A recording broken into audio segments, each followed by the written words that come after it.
a walkthrough video of the boat rack I made for my side-by-side. It's a Yamaha X2.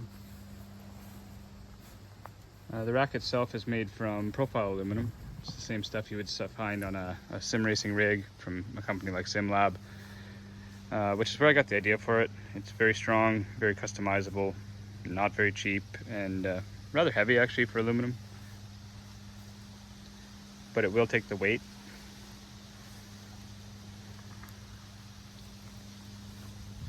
Another nice thing, it won't need to be painted. It won't rust on you.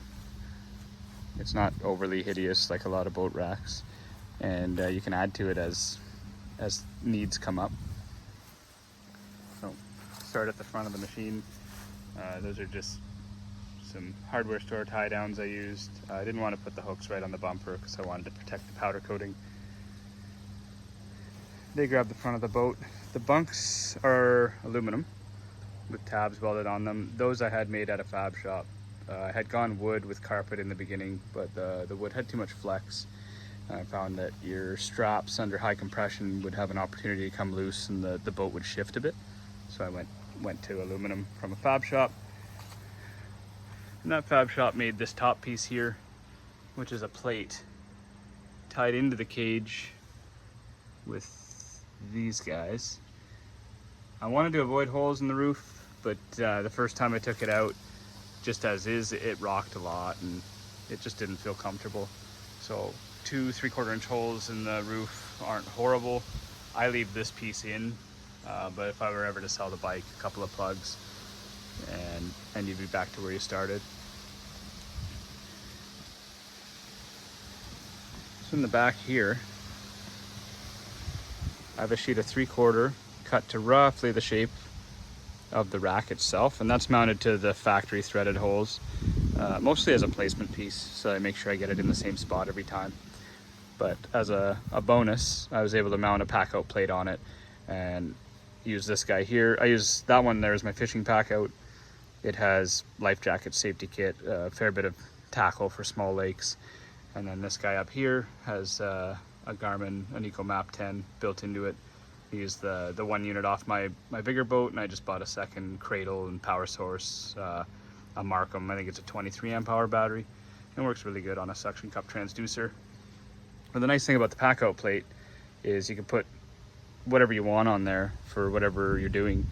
Like I have one that's set up as a kitchen bin, and I'll throw a barbecue in here. You can go out for a bush barbecue, or you can just set it up as a standard trunk.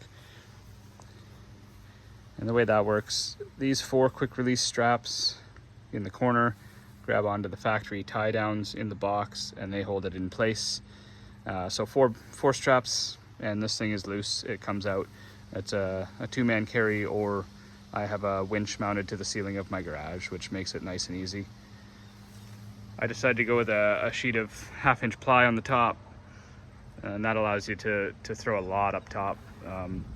You can put a tent, sleeping bag, all the things you need for a 2-nighter or 3-nighter, with a cargo net, which I'll grab with these top straps here. Or, you know, for a standard fishing trip, a couple rods, paddles, the more bulky stuff. That hole there is from a miscalculation when I used to keep the motor in the box, but now that it's out, I have it mounted on a transom in the hitch, again made by the same fab shop that did my bunks, as well as that platform off the cage. I'm in Sudbury, Ontario, so I used the Weld Doctor. They were super good to deal with, very quick, professional, and the price I thought was super fair. They did do a chain welded onto it, and it ties into a hole that they made in the frame. They did ask before they did that, and that with turnbuckles you're allowed to, or it allows you to take a lot of the slack out, which takes a lot of the rattling out, which is just nice that you don't have to listen to it for an hour ride into a lake. 1 pin, like a standard hitch, and it comes up on a nice angle so you don't lose any clearance. And that's holding a 6-horse Yam that I have. I had a 2.5 on my 10-foot John boat, but it wasn't enough for this boat. And I went with a 6 because it's the biggest motor that allows me to have a topper tank. This whole setup was kind of in the name of portability, so I didn't really want to carry a can and a hose, or a tank and hose. So this works really nice, and if you factor in the the cheap little Amazon can there. That's almost a lifetime of fuel on these motors. They don't burn very much at all. Very quiet, very nice motor. Little fast though, chose a little fast on that Princecraft. You have to use a 5-gallon pail or a drift sock.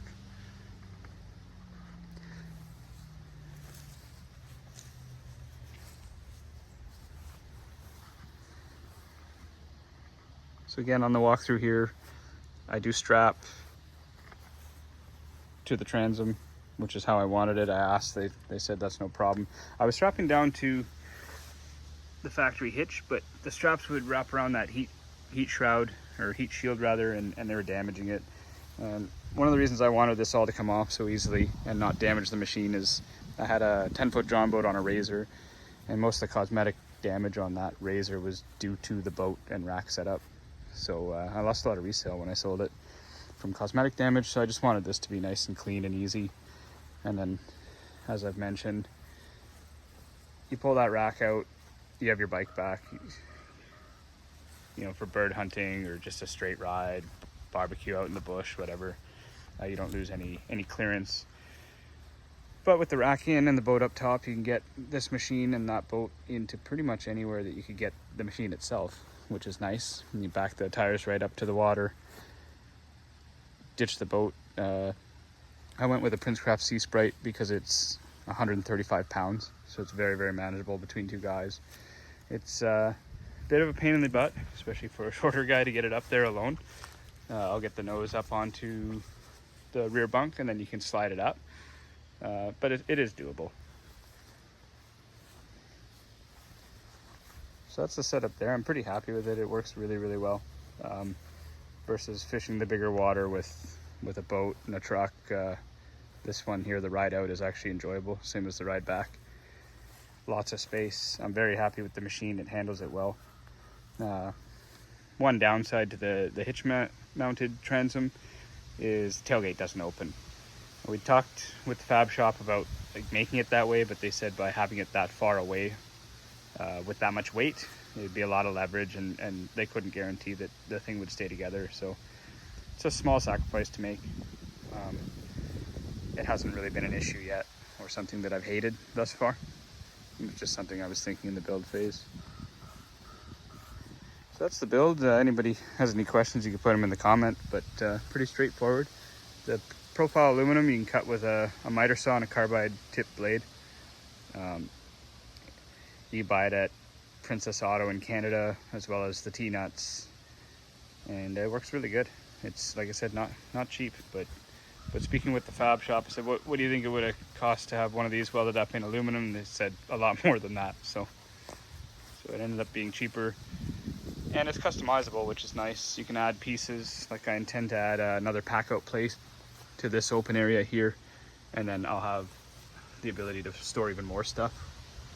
And it'll also act as a shield, I guess, if anything was going to come into the back at me. You can add accessories like that gas can. You can add anything. It's nice. Just a T-nut.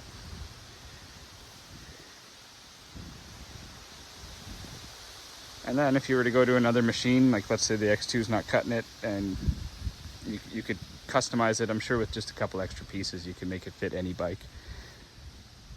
So the video is not really specific to the side-by-side, because you can make it for any machine. It's more just to give guys ideas.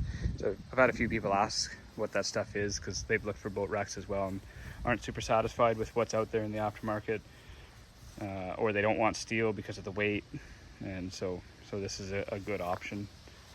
And it's nice to have something that's easy to remove, and then you just have your machine back to go for a ride, and you store that away wherever you want. I have a cart for it that I've built on just a set of lawnmower wheels, so when I lower it from the winch in the garage, I lower it onto a cart and I can wheel it into the corner. It's out of the way. And then the hitch mounted transom I'm out in the shed, and the boat behind the garage. So it's not killing you for space, and you can still move it around. That's my walkthrough video. If anybody has any questions, like I said, put them in the comments. Hope you like it.